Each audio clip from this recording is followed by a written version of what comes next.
you remember the first day when we sat up in our chairs and we went like this, and we counted how many breaths we had, and we tested to see if we were chest or stomach breathers? Remember that part of the initial self-assessment? How many in here, and I might have asked this before, but how many in here were chest-only breathers?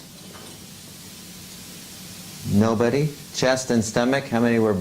So when you breathe, it's kind of a simultaneous. So stomach only, raise your hand, which is higher than most classes that I teach. There's only stomach. So we decided, I think we mentioned this also, that the natural way of breathing is which of those three when you're just in homeostasis?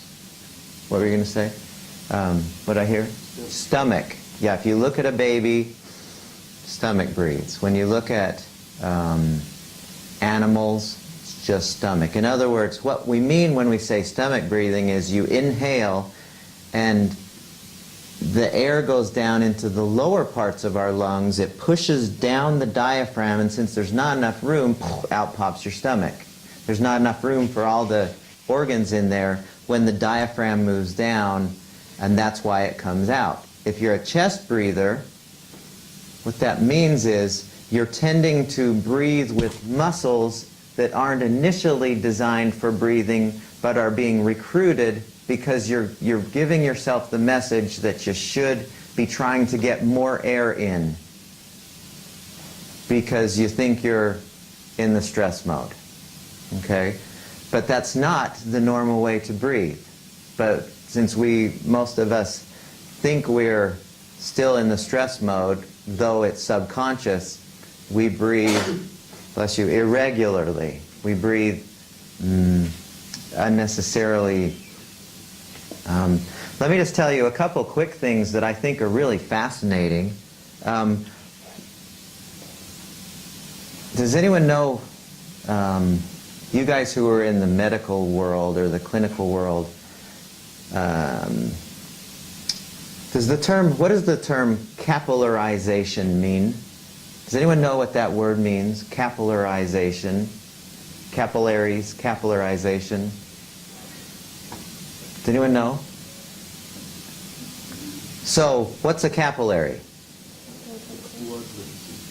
Okay. Okay, we have blood vessels, and then, so we have arteries, veins, and capillaries are part of the moving the blood through the body. Where's the capillaries? Corey, what did you say? They're the very smallest blood vessels. And what do they do? They bring the blood right to the actual cells. Yeah, the capillaries is where the transfer of blood and oxygen and sugar and other nutrients goes from one tissue, say blood vessel, into another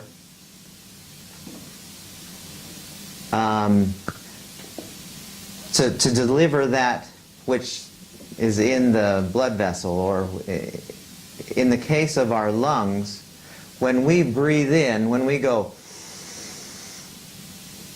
the air goes into our lungs, and then through the capillaries, which are really, really tiny, they go into the bloodstream. Right? It just through those alveoli in there, the little cauliflower-looking things in our lungs. The oxygen transfers from the lungs into the bloodstream. It goes back to the heart. Heart transfers it back to the whole body. We all know that, right? So here's the interesting thing. When people think, oh, if I breathe quickly, I'm getting more air in.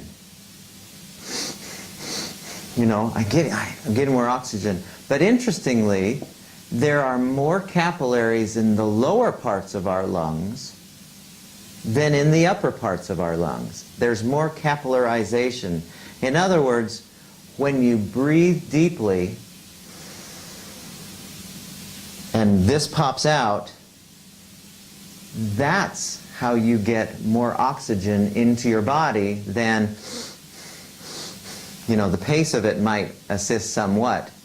But that's one of the reasons why we like deep breathing, is because because we really are, I mean, our brain runs entirely on oxygen and sugar. All of our organs, our muscles, everything uses oxygen. The more we can get in there, you know, under our own volition, the better off we are. But if we're breathing chestly, it's not a word, I know, but if we're breathing from our chest mostly, we're not getting nearly the amount of oxygen we could be getting in. Okay, so that's an interesting thing. Another thing that I came upon that's really fascinating about breathing, and this is just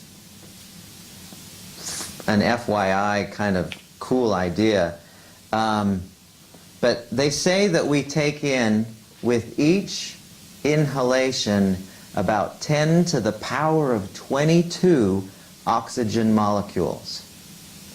10 with 22 zeros after it, oxygen molecules with each inhalation. And they say that, and I don't know, the person from whom I got this was a pretty reputable person. He said radioisotope studies have shown that essentially we have breathed in oxygen molecules that have been in the body of every other person that has ever lived. Does that make sense what I'm saying? In other words, because we breathe it in and we breathe it out. And everyone's done that. And so everyone that has ever lived, we're still breathing the air that once was in their bodies. Isn't that cool? It's just fun facts to know. Doesn't help anything, but it's fun to know. When we are in the stress response, the breath tends to be, you've seen people, like you watch horror movies, and you see the girl who's, you know, ready to be, she's in her house and the music's going and you know that something bad's going to happen. Well, how's she breathing? You see her going, you know, her chest is up and down, her shoulders are getting involved in the action of the breathing. Stress response. Well, when we breathe normally, we can actually, that is one way that we can actually interrupt the stress response in a conscious way. When we breathe very deeply and very, well, slowly, without trying too hard, but deeply, we can actually, it's one way that we give the signal to our body that we're okay. Do you know what, does that make sense now from what we've talked about the last few days? Because the stress response, we're giving ourselves the message, I'm not okay. Okay, I better speed up everything. And so when we consciously breathe deeply, our body goes, oh, I guess he's okay. Cool, good. And so it listens to that physiology that we're creating. Kind of a cool thing.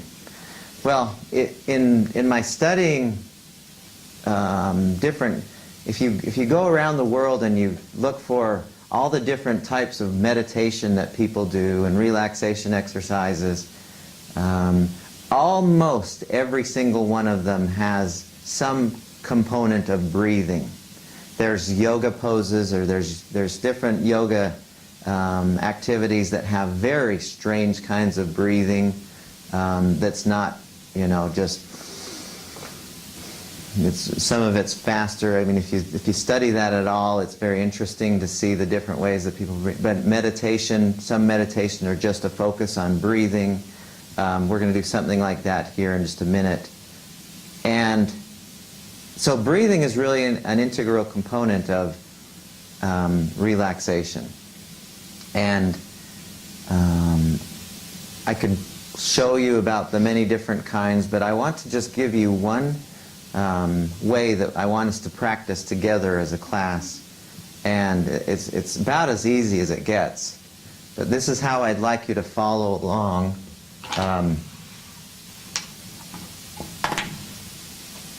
As we do this, we're going to all lie on the floor, and I'm actually not going to guide you through this one. You're going to do this one entirely on your own. So, but it couldn't be more easy than this. How this will work you'll have, you'll be focusing on the inhale and the exhale, okay?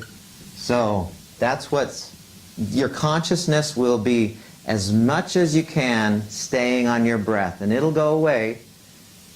That's how the mind works. It just gets distracted, and then just gently be kind to yourself and go back to your focus on your breathing. And so, and the way that will help us to keep our mind focused on this, there's nothing magical about this, but the way we're going to focus on this is you're going to inhale, and each time you inhale, you'll say a number, and we're going to start at 20. And you're going to, as you inhale, you'll say to yourself, and it's just to keep you on your breath, you'll say 20. And when you exhale, you'll say the word relax. Okay? And you'll do that kind of 20 to about 16, just say relax each time. So you'll inhale, and you won't say it out loud. That would be not fun. You say it just to yourself, so I'm saying it to myself. 20, relax. And I don't want you to try and make yourself relax, just say the word, okay? And then at about 15 to about 11, say calm or something. So each time you inhale, 15, calm. 10 to 6, say, I don't know, peace or serene. Just say something like that. And then about 5 to 0, say still. And really, I mean, we could say anything here. It doesn't make any difference. I just want you to have something that will keep your mind on your breath. That's all this is.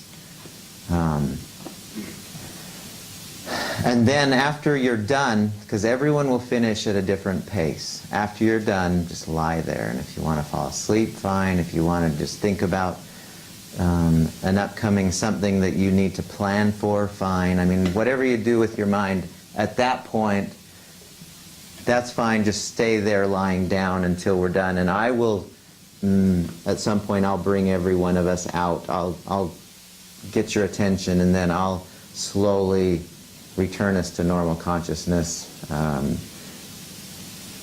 in the like we did with the power nap when we ended it.